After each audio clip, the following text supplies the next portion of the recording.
buddies.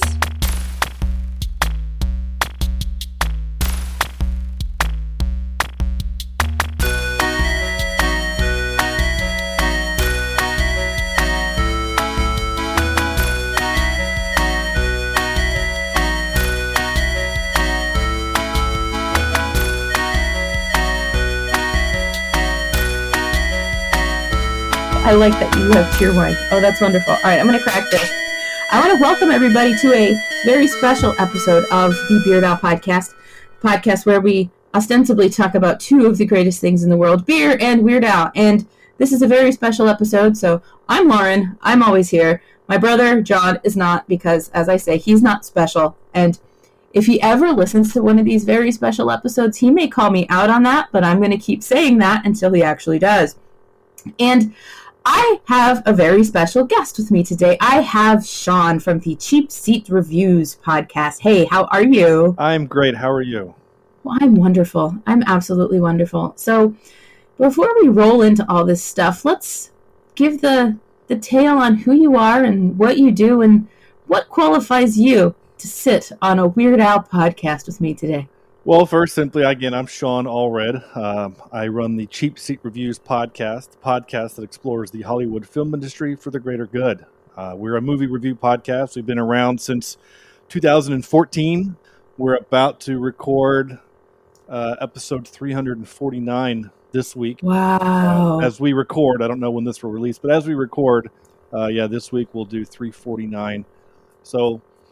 we've been doing it a while, and it's a lot of fun. And the best part about it is I get to meet interesting and new people like you, Lauren. Who, frankly, when I saw that there was a Weird Al themed podcast, I was like, "Oh my gosh, I've got to find a way to weasel myself onto this show." With the intention, of course, being Weasel Stomping Day coming. Yeah, it's a good one. Yeah, I'm trying to tie it in there somehow, but yeah. Oh, wonderful. Well, I am so happy to have you here. And we don't really have a topic du jour today. We're just going to talk about your favorite Weird Al stuff, which I think I've done it before with some people on the show. And they're some of the most fun because it's just like, oh, yeah, that's awesome. I love that, too. So before we jump into that, though, I do need to introduce this beer that I'm having because did you watch or are you familiar with the Space Ghost Coast to Coast cartoon? Yeah. Okay. And then they had the music CDs that came out from that. Yeah. And my brother and I loved the music CDs from that. This beer is actually called Minky Boodle. I've got a doodle in my noodle, and his name is Minky Boodle. Minky Boodle. So, yeah, this is a raspberry sour, and it's called Minky Boodle. And I really had nothing Weird Al-wise to pair Minky Boodle with, so I said, you know what? I'm going to drink some Minky Boodle today. And you have something that amused me. Can you just tell the people about what you're drinking? So I'm from North Carolina. I live in North Carolina. I've been here my entire life so far. And North Carolina is home to many fine things, NASCAR, tobacco, systemic racism, but also cheer wine. So that's what I'm drinking tonight is a fresh bottle of cheer wine. It was invented right up the street. The main plant is about an hour and a half from where I live right now. So yeah, cheer wine is my drink of choice tonight. Can you tell those that aren't familiar what kind of soda is cheer wine? Cheer wine it's a delicious red cherry. It's like a cherry soda. If you've ever had, not like a cherry Coke or a cherry Dr. Pepper, the closest thing you could really come to it would be like if you did like a cherry Coke and cherry Dr. Pepper. It's very sweet. It's very syrupy. I don't really know any other way to describe it, but it's you know how some sodas kind of feel almost thicker than others. You know, like a Coke is like the perfect for me. It's like the perfect blend. Like a Sprite is lighter, obviously because it's clear, but it's lighter. Cheer wine's kind of a darker red. That's too funny. I know, it sounds like I'm doing beers, whatever. But yeah, it is. But it's also delicious. And it eats up my entire calorie count for the week. So there you go. Your cheer wine. Oh, that's too much. That's too much. You know, before we jump into your Weird Al stuff, that does remind me of a very racist soda that I enjoyed as a child. It was also a cherry soda, but wasn't like a dark syrupy cherry soda. It was like if it was basically a really saturated Shirley Temple type soda called Cherokee Red. Oh. And it was spelled Cherikee Red, and it had the silhouette of a Native American on the bottle. Sure. Oh my god, I loved me some Cherokee Red, but now I'm like, who marketed that? Yeah. Again, I make the joke earlier. Don't assume all us North Carolinians are racist. I just, it lightens the mood because, well, we all have a past. And of course. Our state's past is troublesome, as pretty much anyone south of the Mason-Dixon line or north. Anyone, yeah. I'm from Pennsylvania and I live in Florida now. So, yeah, everywhere is terrible. Yeah, it can be. Yeah. So, okay, we're going to stop talking about terrible things. Sure. We're going to talk about awesome things. And in our conversations before this, I basically said, jot down 5, 6, 7, 27, Weird Al things you want to touch on, and we'll see where the conversation takes us. So I'm going to let you take the lead. And what Weird Al thing would you like to talk about first? Well, let's do a fun little. We'll give you my origin story. How's that? I love it. Because you asked earlier, kind of what qualifies me to sit in the guest chair, and simply, so when I was in 8th grade. So to give a year on that, that's 1995, and 94, 95, and. I had just moved to a new school, and so I'm trying to fit in. And there was this kid that was sitting next to me who didn't talk much, who wore his clothes a little differently than the rest of the kids at the time. And I remember wanting to befriend this guy. I'm like, hey, I kind of relate, he's like the new guy or whatever, and I'm kind of the new guy. And so we just started hanging out one day, and he's like, hey, have you ever heard of this guy called Weird Al? And I'm like, I haven't. I had never heard of it. And so he comes over to my house one day and brings over, I think it was the Alapalooza CD. That sounds right. And we played the Jurassic Park song. Mm-hmm. I guess I shouldn't have said CD. I'm pretty sure it was a tape. I think it was a tape. And we played the song, and I'm laughing my butt off. It was so funny to me. Now, I didn't know the song. I didn't know MacArthur's Park. I didn't get the reference. But, of course, I knew, the Jurassic Park. I had seen the movie. That movie holds the record for me as seen most times in the theater. I saw Jurassic Park 5.5 times in the theater. The half being the friend that I went with, it was too scary for him, and we left before the raptor scene. Oh, man. Yeah, but I had already seen it at that point 5 times, so I wasn't that bummed out. You just out a couple bucks. Yeah, well, his dad paid, so I didn't really care anyway.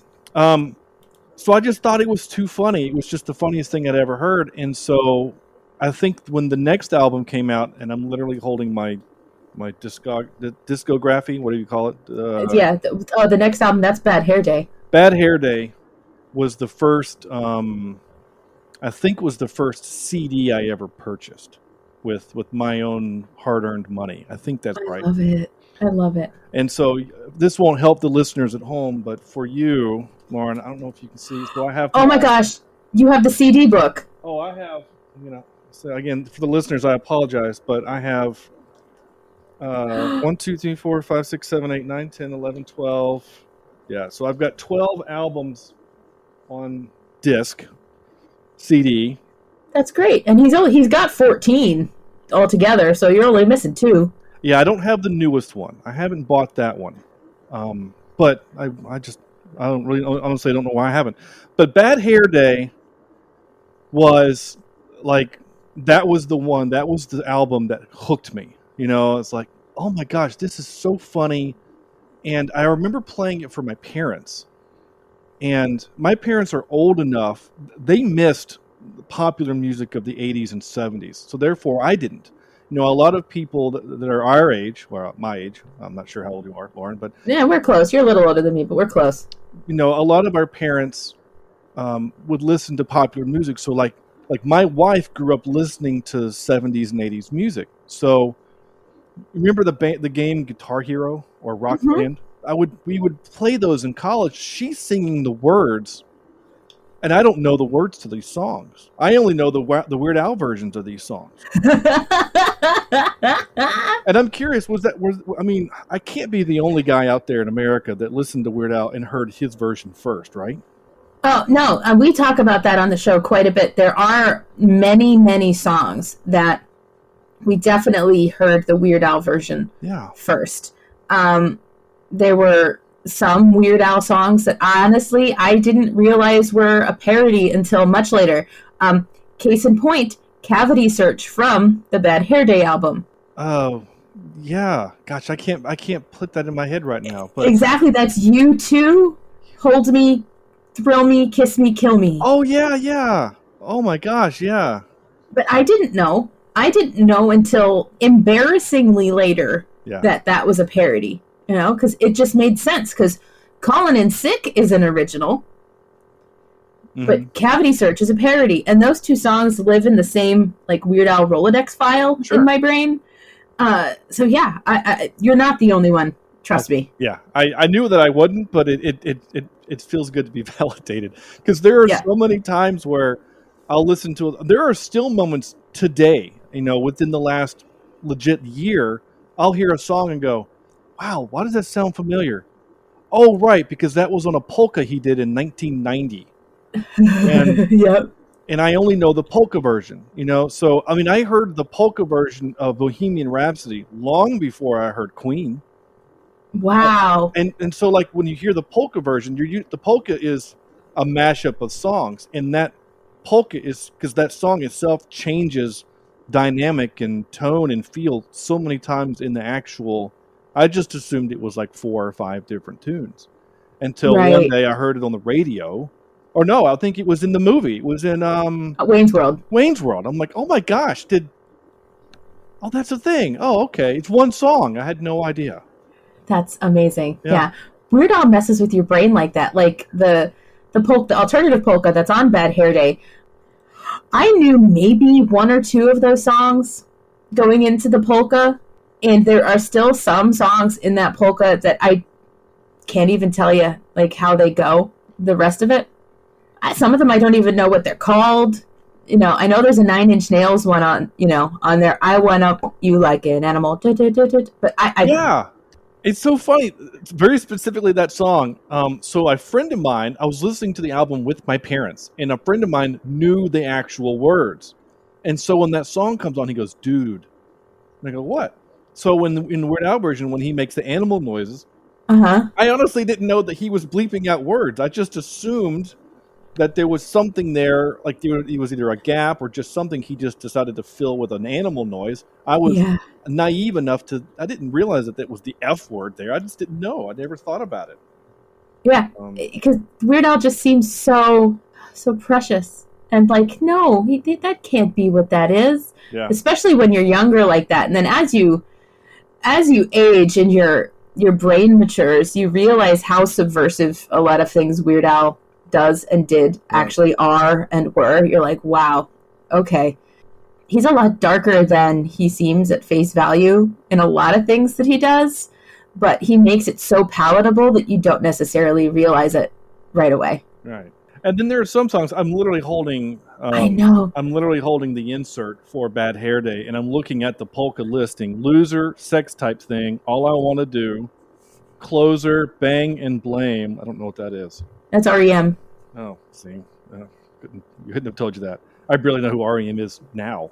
You Ought to Know, Bullet with Butterfly Wings, My Friends by Red Hot Chili Peppers, I'll Stick Around, Black Hole Sun. Rest in peace, Chris Cornell, and Basket Case. So I knew most of those, but it was like a couple years later because I would listen to the local rock station when I was old enough. So when I turned 16, I had my very first vehicle didn't have a CD player or even a tape deck, so I couldn't do the CD player with the tape thing. I could only listen to FM radio, and so I listened to the local channel a lot. So I heard these songs, but again, it was Green Day. That's in that Weird Al thing. That's pretty funny.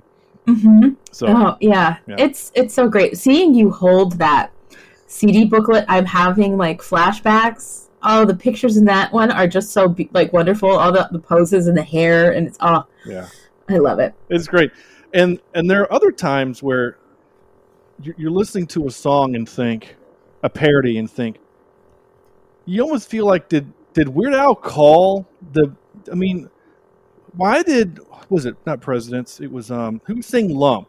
Oh, it's the Presidents of the United States of America. What a dumb song, but it was perfect for Gump. Yeah, like it almost felt like they wrote it for him to parody. Yeah, almost. I mean, I've said this on the show at some point before that the Presidents of the United States of America, there's a live version of Lump on some live CD that they have, live album or whatever, where they actually end it with the, how about that? Because that's not how Lump ends, but they do it. And that's how they do it live, because they appreciate the parody so much. So who knows? It seems like, that was almost too perfect. Yeah. Yeah. And maybe the universe just lines up. Maybe it does. I don't know. But anyway, so from that point, it was just, whenever I could buy an album, I would. I'd go to the store and oh my gosh, there's a food album. Oh my gosh, there's the TV album. There's these kind of compilation albums. And I had to buy them, and then eventually I bought the collection of VHS tapes that have the music videos. Oh my God, that's amazing. They're in a box somewhere in the attic. It has one of the best moment. I mean, it's only 20 seconds long, but it's at the end of Amish Paradise when he does that whole bit backwards. Yeah, isn't that wild? And I'm sitting there, and I've watched that thing 30 times, and I've worked film and TV, and I still sit there and think the only way that shot works is if he learned how to mouth it backwards. And I'm sure he did. The only way the shot works. Uh-huh. And because I'm sitting there thinking, how did they? There's no way that the chicken's literally flying through the air backwards. It has to. You know what I'm saying? Like, there's all this stuff. You can't get a horse to walk backwards naturally, and he learned how to do it backwards. It's just so incredible. He's absolutely amazing. Weird Al doesn't half-ass anything. If he's gonna do it, he's gonna do it right. Yeah. And I think that's amazing. I've been wearing Weird Al shirts every day for 2021. I'm not wearing one now. I went to the gym and then I put a different shirt on, and I wasn't going to waste a Weird Al shirt just to, for half a day. But trust me, sure. I wore one today. And I was at the grocery store just the other day in my Weird Al in 3D t-shirt, and it was an older gentleman ringing me out at the grocery store, and he looked at my shirt and he said, he goes, "Man, that Weird Al is a genius, isn't he?" I'm like, heck yes, sir. Heck yes, he is. And, he's bringing out my groceries, and it's like a teenager bagging my groceries, and he's just kind of looking at the two of us like, what is happening with these two nerds right now? But we just talked about Weird Al the entire time he was ringing me out, and it's so delightful to find other people that get it, because, he's so awesome. He's so awesome. So I've only seen him in concert once. He doesn't come to North Carolina very often. And I do like that. I like this. This is a weird statistic is the wrong word, but thing in my life. I have only ever paid to see one concert that was a non-Christian concert. I was real big into the Christian music in the 90s and early aughts. Mostly ska, honestly. The same guy that showed me Weird Al introduced me to ska. And that was kind of the downfall of my musical education. But which is also amazing on the Running with Scissors album when he actually did a ska song. I was like, this is my soulmate. And especially since my horoscope was, I think, the funniest one. Which one was that? It's Aries. Now I'm trying to remember the line. That's not the one where it says your friends are laughing behind your back, kill them? No, that's Sagittarius. Because I wish that one was mine. Yeah. Because that, in my opinion, is the funniest one. Yeah. Let me see. No, you're not wrong. That is the funniest one. But anyway, so I got to see him in the Greensboro. It's at the Ovens Auditorium in Greensboro. Ovens? I don't know what it's called. Oh. Anyway. The look on your face will be priceless when you find that 40-pound watermelon in your colon. Yeah. Trade toothbrushes with an albino dwarf, then give a hickey to Meryl Streep. Yeah. So, there you go. I think it's hysterical. Maybe it's not the funniest one, but I still love it. They're all funny. They're all funny, and the fact that I can't probably now, but I could sing that entire thing, line for line at the speed that he does it. And then the middle bit. Yeah, the middle bit. I also bought. Okay, here's the next level. I didn't finish this one level of nerd, and I'm going to go to the next level. Oh, just keep talking. So I got to go to the concert, and it was really great. And he did, he gets in the fat suit when he does fat, and he comes out into the audience. We're in chairs, but he's able to kind of come up and down the aisles. And he was probably 20 or 30 feet away from me, and the guy was just sweating like crazy because he's working his ass off on that show. Yeah. And I remember two things very vividly. One, the fact that he was just working his ass off. He was sweating like crazy. And two, and this annoyed me, being that as a profession, I work in audio. As you might be able to tell from this is I didn't have any Weird Al paraphernalia, so I wore a nerdy audio shirt. The speakers, for some reason, I guess the sound guy thought that he was supposed to put Weird Al in stereo. So when he went to the right side of the room, only the right side of the speakers worked. And then when he came to our side, I was on the left side, then those worked. It was very distracting. So whenever he would walk across stage, his voice would go from left to right. It was very distracting. And that's what sticks out more than the show itself, which is kind of annoying, but it's just the way my brain works. Yeah. We all have those moments. I mean, I've seen him a ton of times, and so I don't, every single time is the best day of my life. Yeah. But yeah, I hope he can come back touring again sometime. I hope he does. Well, he toured so one of the places he toured is in Charlotte, North Carolina, called Carowinds. It's a theme park here. If you're from Pennsylvania, you probably heard of Cedar Fair. Okay. Cedar Point, I mean. Cedar Point, that's in Ohio. Yeah, everybody in the upper north has heard of that. Cedar Fair owned Cedar Point, and they also owned Carowinds. But a long time ago, when Carowinds was owned by Paramount, the company that made Star Trek and a lot of other movies, there's a concert venue there, and he played there, and I eventually would become the manager of that venue. And so going through a bunch of old files, I found the contracts for Weird Al. So that was kind of a cool moment to see this is the food that he and his crew wanted, and stuff like that. Oh my God! Do you remember what food he and his crew wanted? It was so inane. It wouldn't they got grilled chicken, and because it's summer, it was hot. So potato salad. It was nothing. Oh, fantastic! It wasn't like he wanted something weird like only brown M&Ms. Yeah. Well, side story. I'm going to get back to my other nerdy part, but okay. The reason why you hear stories about somebody the artist only wants the brown M&Ms, they put that in their writer to make sure that you read the writer. That's the only reason why it's there. Because when I was the manager there, I would get requests, but we only did Christian concerts, so not to say that Christian artists aren't divas. But we would get weird requests, and I would literally scratch them off the writer because we weren't equipped to do that kind of thing. We're not equipped to do. It wasn't anything like that. I think the weirdest one was they wanted a very particular kind of water. Like they had to have the Fiji water, and we're a Coke campus, so no, you're going to get Dasani, and that's it. So scratch. I did have the lead singer of Skillet. I don't know if you heard of that band. I've heard of Skillet. Yeah. He came up to me and handed me $100 and said, "Go buy as many Chick-fil-A sandwiches as you can." So I sent a runner to Chick-fil-A, and he bought 35, 40 sandwiches, and they were all stacked up in a little pyramid back in their dressing room when they went done with their show.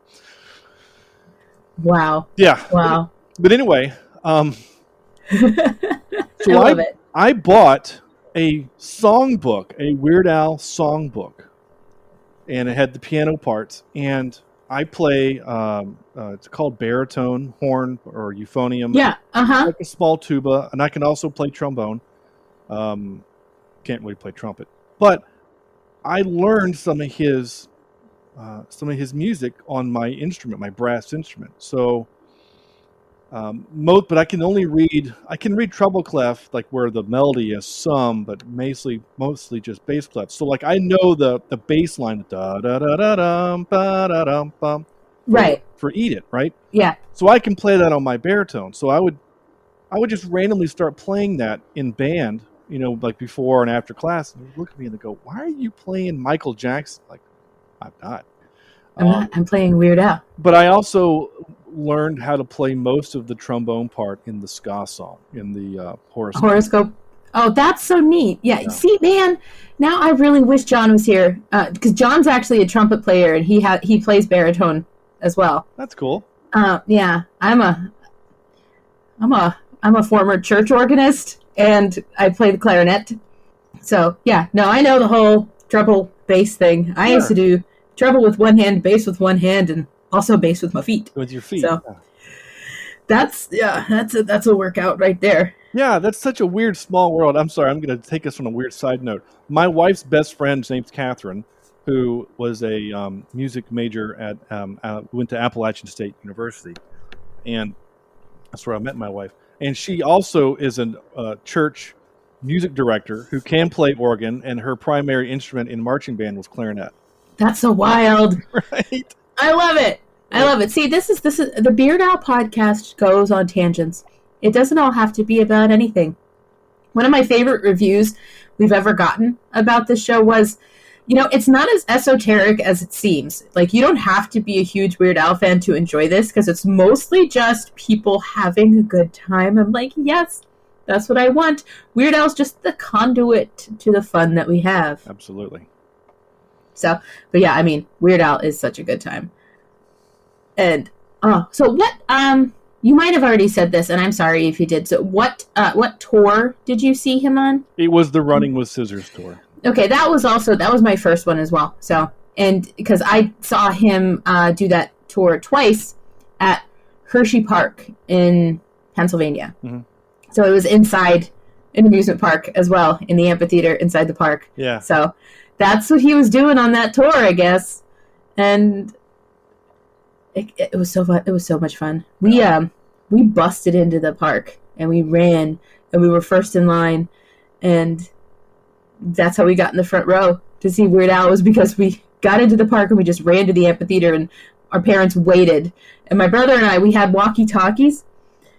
And so we went and rode around parks, and Dad's like, check 1, 2, come back to the line now. We're like, okay, we're getting off the log flume. Blah, blah, blah, blah. And yeah. It was so fun. It's awesome.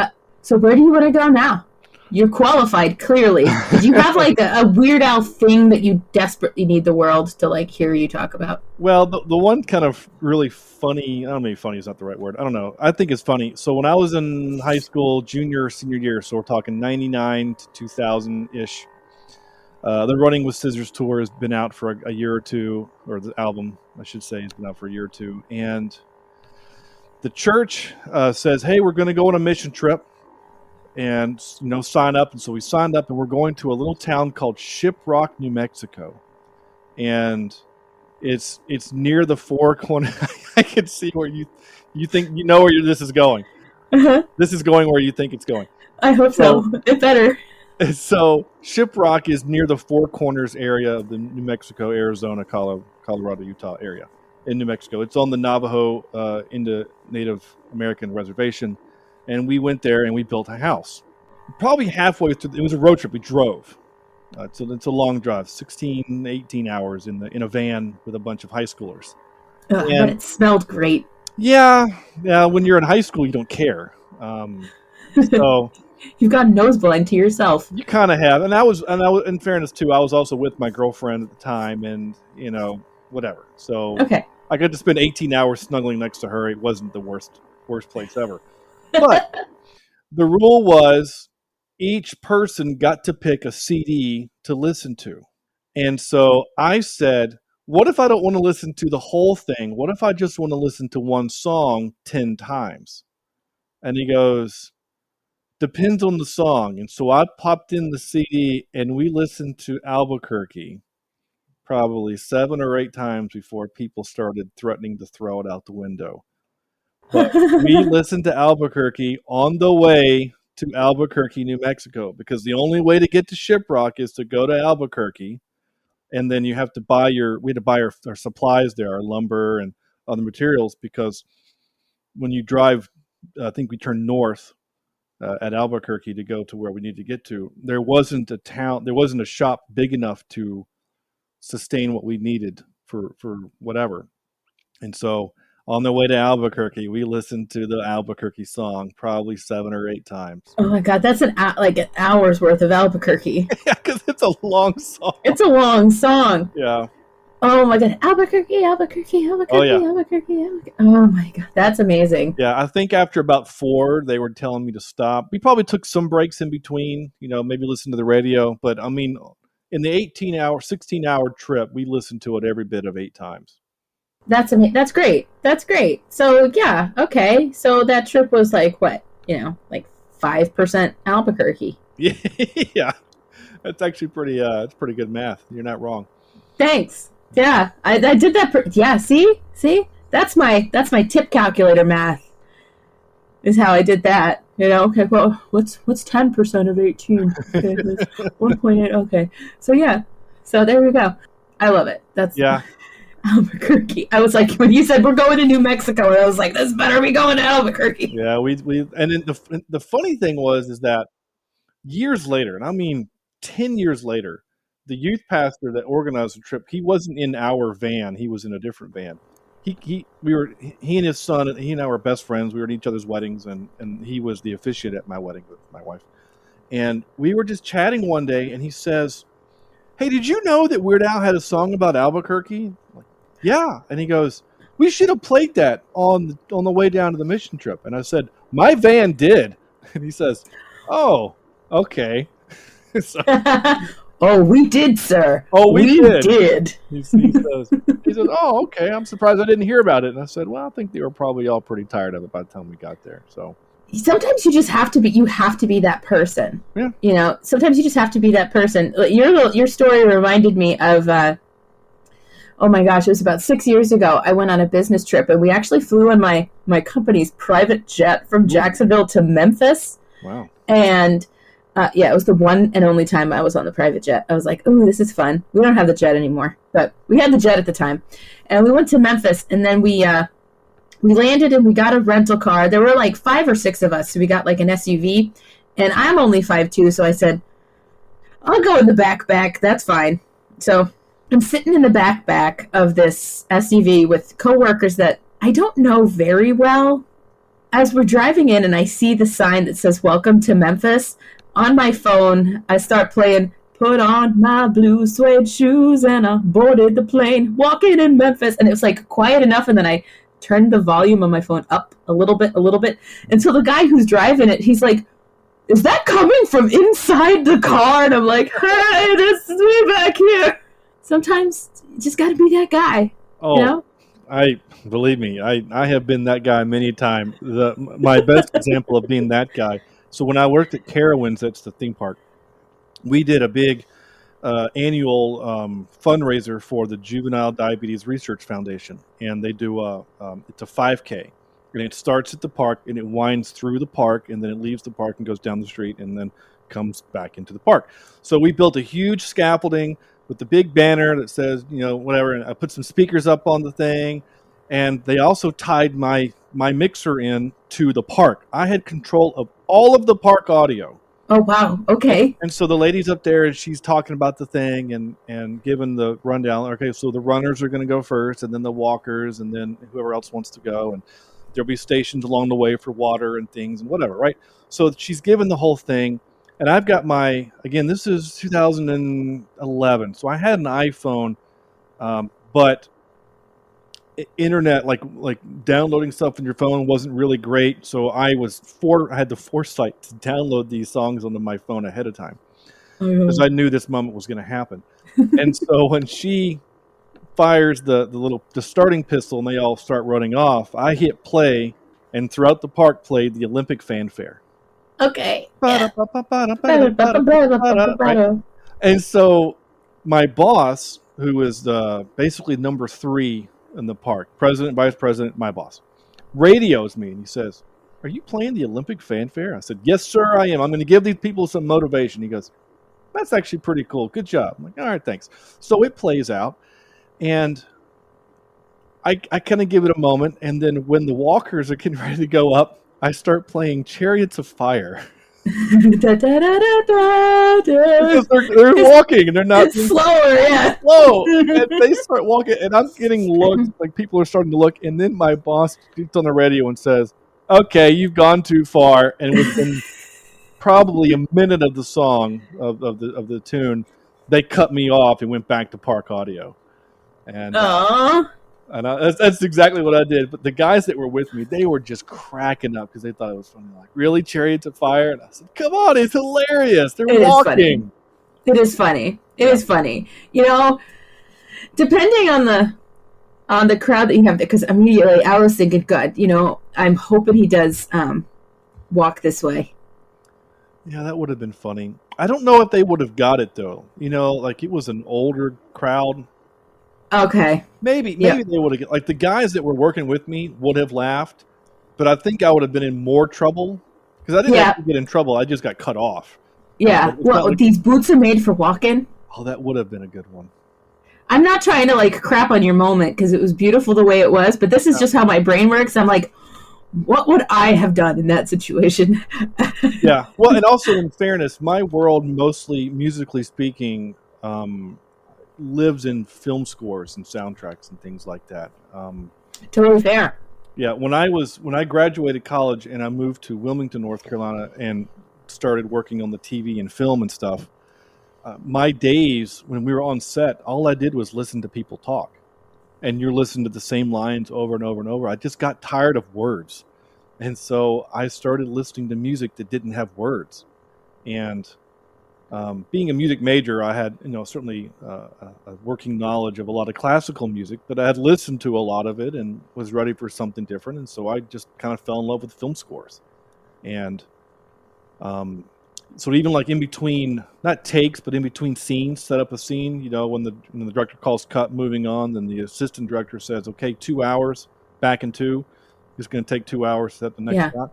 I would plug in my iPhone into my mixer so my boom operator and I could sit there and listen to Pirates of the Caribbean or Jurassic Park or Jaws or, stuff like that. And so John Williams, basically. Not just him. I was a big fan of Hans Zimmer. I loved the Crimson Tide soundtrack. Is so good, and it was very well at that point. It was 10 plus years old. Pirates of the Caribbean had just come out a couple years earlier, so that one was really popular. Gladiator was also a few years before that. I'm trying to think what was 2000 at that time. Yeah, I mean there was a lot of stuff. I just think, Harry Potter would have been out around that time. Yeah. Yeah, 2001, yeah. Which is also John Williams. It's just having been in marching band, we did a whole 1 year. Our whole show was John Williams. Every band has at some point, yeah. And being a clarinet player, all four of the John Williams stuff that songs that we did, I just had to go da da da da da da da da da. I was just triplets. Yeah. And I'm like, oh, this is so boring. It's just boring as a clarinet person, and that kind of soured me to John Williams as a whole. Yeah, I mean, so we did at Appalachian, we did a John Williams show. So we opened with the March to 1941, which for brass is amazing. It's so fun. And then our middle one was the Hedwig's theme from Harry Potter, which is mostly woodwinds and flutes and the pit. Yeah, that one's pretty. Yeah, it's very pretty. And for us, I was bored. But then we opened. The third one was the beginning part of Cadillac in the Sky from Empire of the Sun. If you don't know that one, and listeners, if you're bored to tears, I apologize. But go find Cadillac of the Sky from the movie. Go watch the movie. Empire of the Sun's great. Go watch Christian Bale as a child. Oh my gosh, yeah, that's right. Yeah, go watch Christian Bale as a child and think, oh my gosh, this guy's going to be Batman, and you can see why he still has a career. Like, he's so good in that movie as a kid. He's really good in that. Go Empire of the Sun. I think that's a Steven Spielberg film, too. I think so. I think you're right. And don't worry about our listeners being bored. You'd be surprised at what people who listen to this show find interesting. And then it Sorry, transitions. people. It transitions from Cadillac in the Sky into Land Race from Far and Away, and I was weeping on the field playing it because it's such a beautiful piece of music, and my part was so fun and energetic. When we got done, I'm literally just in tears because it was so powerful and so great. I mean, other than the 9/11 show that we did, where everyone was crying that weekend, it was it was all both of those shows were emotional for me. It's something what like big music can do, and I feel like you're the kind of guy that really, really, really, really, really should have seen Weird Al on the Strings Attached tour, where he did it with the full orchestra. Oh wow, yeah. It was 2019. It was just 2 years ago, and I was in the front row for this. It was the most amazing experience I think I've ever had, because like it's these Weird Al songs that you know, but with like that full orchestral background. So you have the strings, you have the woodwinds, you have the brass, you have the percussion. It's big, and he did Harvey the Wonder Hamster with a full orchestra. That's amazing. Oh my gosh. And Jackson Park Express off of Mandatory Fun. Okay. It's the bigs where he's like on a bus and like he's thinking about like Jackson Park Express. It's a wonderful song, and like to hear that with a full orchestra was wild. And then of course the Saga Begins and Yoda. Like you love these songs, but there's a whole extra layer to them with this orchestra behind them, and it was like it's like what you were saying, you know, like being part of a marching band show where it's something like so big and powerful and has that like can make you feel something. Just watching this made me feel something, and I think it was honestly just like it was like just the Jacksonville Symphony Orchestra, so they're not like touring with him the whole time. It's just like, oh, this is the orchestra I have today, I hope they practiced, you know. And of course they did. But it like I felt it. Like, I felt it. I felt it so hard that during Dare to Be Stupid, the bouncer told me to sit down. That's going on my tombstone. Told to sit down during Dare to Be Stupid. Yeah. So. Wow. Yeah. That's amazing. It's just big time music. Yeah, is there like an album? I honestly don't know. Is that on record somewhere? Is there a way I can get a hold of that other than YouTube? You can catch a lot of it on YouTube, actually. There's some really well-produced versions of it from Red Rocks. Oh, yeah. In Colorado, yeah. Yeah. And so it's the full orchestra at Red Rocks. So just, Weird Al Strings Attached Red Rocks into YouTube, and yeah, I'll have to check that out. You'll feel something. It was transcendent. He did Jurassic Park with a full orchestra. Nice. And he hit the notes. Oh, no, wow. Yeah. It's like, oh my gosh, he's like 60 years old and he's doing this. He's amazing. Yeah. That's awesome. That's so cool. Oh my gosh. You saying the Saga Begins reminds me of when I had that tape, the VHS, and I was playing it for my dad, because my dad liked Weird Al as mildly as he can. And I remember him asking, how does he know that Anakin and Padme are going to get together someday? Like, how does he know that? And I said, I don't know. I don't know, because we didn't have the rest of the movies out yet. Only the first one had been out, episode 1. So like, it's like, how does he know this stuff? And I said, well, maybe he has access to stuff, because at the time I didn't know either, because I was in high school. It's not like we could look on the internet and find out where it was going to go. I guess it was pretty obvious where it was going to go eventually. He was going to have kids, Luke and Leia, but I remember my dad he loved that song. And whenever the actual song comes on, American Pie, I sing the Weird Al song, and of course it pisses my wife off because she only knows the other version. The other version. The original. It's the other version. To me, it's the other version, because I heard the Weird Al one first. Like so many songs. Well, what works with American Pie for me is that the Saga Begins is like 2 or 3 verses shorter. Yeah. Right?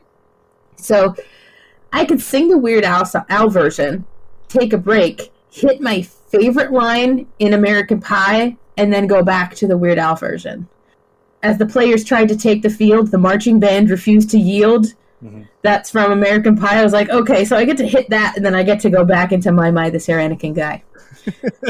That's great. Oh my gosh. I'm just trying to think of so many of those other moments where I would start singing the Weird Al version, and my wife looks at me and goes, really? I said, that's the only version I know. And I know there are other ones. I can't think of any off the top of my head, but there was. It happened to me just the other, gosh, it was during this past season of The Masked Singer, which is one of my guilty pleasure shows. Not that I believe in guilty pleasures, but it's like, it's not great, but I love it, so whatever. Sure. One of the contestants on The Masked Singer did, I think, We're Alone Now, the Tiffany version. Yes. And my brother and I, we watch it together from, many states apart. We message each other through it the whole time. And I said, man, it should be the Weird Al version. And I was like, that's all I can hear in my head. And he's like, I know. Why can't somebody do it silly at some point? And then later on the same season, the Chameleon did Gangsta's Paradise, and we had the same thing. We're like, damn it, somebody just go on The Masked Singer and do a Weird Al version of something already, because that would just throw everybody off. Sure. Oh gosh, yeah. Especially when the music starts playing and you're like, oh yeah, he's about to sing. Wait, what? What? Yeah. No, that'd be hilarious. I'd just like to see Jenny McCarthy make like a huh? What face? Don't we all? I know. That's too funny. Oh man, you said something. I had sparked a memory, and now I can't remember what it was. Gosh dang it. I hate that. That's the worst. Gosh, I'm trying to backtrack. We're talking about Masked Singer and singing the versions. Oh, well. Are you talking about? Did you remember another one that you confuse all the time that makes your wife mad? I think We're Alone Now. So I have a huge love of covers of songs. And I think part of that's from Weird Al. I know those Weird Al diehards out there, I know he does parodies, not covers. Please don't spam my email with hate mail. I know you commenters. Yeah, I know they're different. But I do have a love for covers. Mostly punk, ska, rock, metal, anything like that. Heck, I even like but I also like it the other way. Like there's a really great bluegrass cover of AC/DC Thunderstruck, not Thunderstruck. AC. Yeah, it is AC. Yeah, Thunderstruck. Bluegrass cover. It's amazing. It's great. Listening to the guitar part on banjo, it's just so cool. Anyway. Oh wow, yeah. So I have a punk cover of I Think We're Alone Now by I think MXPX or Green Day. No, I can't remember. Anyway, but I think it's MXPX. I think it is MXPX. But whenever that song comes on, no, it is Green Day because MXPX did the 500 miles. I would walk 500 miles. You're right. Conflating. Very good. And so whenever that song comes on in my even the cover, I still want to sing I Think I'm a Clone Now. Yeah. Here's another one that's always annoyed me. And I think I actually figured it out recently, but only recently. Is that the song, George Harrison song, I Got My Mind Set on You? Right? So the Weird Al version, this song is just 6 words long, but isn't that 7 words, right? Wasn't that like... Yeah, please. Yes and no. If you look at it written out, it's parentheses, this song's just... close parentheses, 6 words long. When he sings it, yes, it's this song is just 6 words long. Yeah. But when it's written out, he took painstaking efforts to make sure the title was 6 words. This song's just 6 words long. But isn't the George Harrison, I've Got My Mind Set on You, that's still 7, right? Is it because 7 doesn't fit the right? I've got my mind set on you. Isn't that the joke? He's making fun of the actual song. Yeah. Because it's just... literally the entire song is him just repeating, I've got my mind set on you. And then a saxophone solo, and then he says it again. I mean, it's also making fun of the fact that it's not a great song. It's not a great song. It's a fun tune, but it's not a great song. Mm-hmm. But for some reason, that's always... Bob, thank you for the clarification. You're welcome. I always just assumed that he was singing the wrong number on purpose. As another joke, as like the next layer of joke, being that... because he's saying the word 6, even though it's the original is 7, but that's funny because even George Harrison can't get it right or something like. I thought that was somewhere in there. Yeah, there's a lot going on. I mean, I got my mind. No, this song's just 6 words long. It's so funny in so many ways. Like I'll throw in a solo, a solo, a solo, a solo, a solo here. Yeah, and then it's. I mean, you can't help but laugh at that. Well, and so my favorite band of all time is a band called Five Iron Frenzy. They were a Christian ska band from the early 90s and aughts. And they have a song called Superpowers, which very reminiscent, a little bit of, because they're making fun of themselves. They're making fun. We're a band, therefore we have superpowers. Don't you want our autograph? Things like that. And in one of the lyrics, it reminds me of this, is when they say, we've got we have trouble writing our songs. We have 5 minutes left to write this song. La, la, la, la, la, la, la. Right? Like they're kind of making fun of themselves that they can't hit their own deadlines. And it just kind of reminds me of that, that Weird Al part where he's just like, I'll just add word. I'm just going to keep repeating these same words and then have the guitar, the saxophone solo. So, yeah. Something else I've also recently realized. So I have the Goldfinger cover of 99 Red Balloons. Okay. And the original song I can't stand, but I love the ska version. It's just more fun and less depressing. And my 8-year-old son, that's like his favorite song right now. He just loves the fact that it's high tempo, and he sings the last verse in German. But it reminded me of, I was listening to it, and it kind of smacked me in the face. That song does not follow the normal formula. Verse 1, chorus 1, verse 2, chorus, bridge, chorus, outro. And most songs are that, or some small variation of that. Sometimes you'll have a song start with the chorus and then verse and then chorus, because the verses are short, so they're just going to do a lot of choruses. Yeah. They can't think of anything clever to say. But 99 Red Balloons is verse, and literally the chorus is 99 red balloons. That's the whole chorus. And then it's a long verse, and then 99 red balloons. And then there's 3 verses, and then it ends basically as on it's not a bridge, but it ends something else. I guess it basically ends on a 4th verse. It's very different. It's very different. I never really thought about that while listening to it, but yeah, that does make sense. Of course, no, all my brain is doing is the fact that that's in a Weird Al polka where he goes, no, ballon. Yeah. So. Yeah, exactly. I feel like that's kind of a beautiful full circle moment. Sure. Because I'm almost out of beer, and it looks like that cheerwine's almost gone too. So that's usually what signals to me that it's time to wrap things up. So, sure. Do you want to tell the people here again at the end where they can find you and what you do, and if you have, let's see, I'm going to be on their show in July. Yeah. How fun is that? Yep, July 7th, you will be joining us, and we are going to review UHF. Now, I know you've already done it for this show. Yeah. But neither one of my co-hosts have seen that movie. That movie is one of the few movies that I have owned on both VHS and DVD. I don't have it on Blu-ray, but I don't really think that the jokes are getting any funnier if it's on Blu-ray or not. But no. Yeah, I have a few movies that I've done the jump from VHS to disc form. That is definitely one of them. Anyway, yeah, so cheapseatreviews.libsyn.com is how you can, that's basically our website. It's got all the links to our social media accounts, as well as by the time we air, it'll have all 352 or so episodes that we've done. Whee! And I'll put the link to that in the notes to this episode so people can just click. Absolutely. Yeah. And so we're very excited. You will be joining us for episode 354. Ooh, 354. That's a good number. Okay. I don't know why. It sounds good. Just sounds good. Yeah, 354. Sounds good. Sure. 354. Why not? Yeah, why not? So we'll be doing UHF. I'm very excited. I haven't seen the movie. It's probably pushing 10 years. Oh, well, you're going to have to watch that. Yeah. I mean, every now and then you post a meme on Twitter from the movie, and it just like sends all these flashbacks. So I know. of these. Every time I post a UHF t-shirt, because I've got a couple UHF adjacent t-shirts, that's usually when people are like, you get to drink from the fire hose, or stupid, you're so stupid. And I'm like, I just love that this happens. And the great thing also, and it's the same thing with the movie, right? The movie is pulling jokes that I don't understand.